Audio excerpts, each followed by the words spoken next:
bentornati su Zwischer Channel News, le principali notizie della giornata in meno di un minuto. Apriamo subito l'edizione con un attentato a Mogadiscio dove dei miliziani di Al-Shabaab hanno attaccato un hotel. Ci sarebbero almeno 20 morti. La dinamica dei fatti è ancora abbastanza sommaria, ma ci sarebbero state 2 autobombe e uno scontro a fuoco nel quale almeno 2 agenti e 5 jihadisti sarebbero stati uccisi.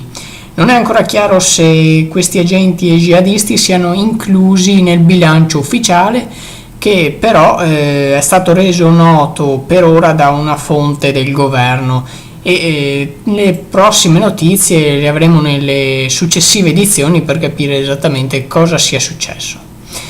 Mentre un'altra sparatoria con morti si è avuta anche in Kansas, negli Stati Uniti. Ha aperto il fuoco mentre era in corsa con la sua auto, uccidendo 3 persone prima di essere ucciso a sua volta dalla polizia.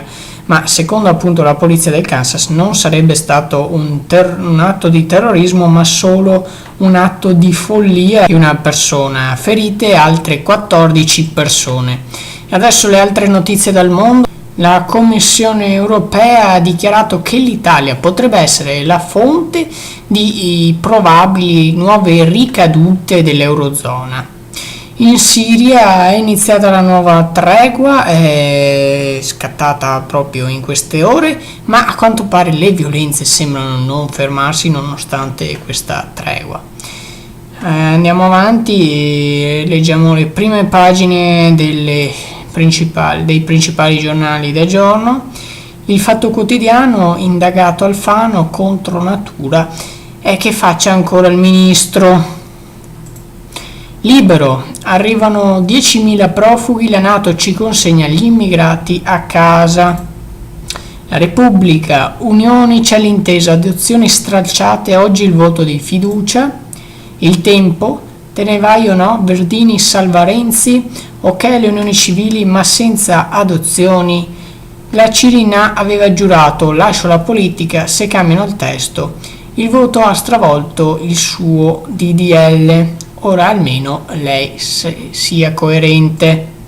Il Gazzettino: unioni civili sì con polemica, Renzi vittoria dell'amore, Alfano stop a operazione contro natura, ora il testo alla Camera. Queste erano le principali notizie del giorno. Noi ci rivediamo lunedì, sempre qui a Luna, sempre sul Zwischer Channel con le World News. Grazie per averci seguito e buon weekend.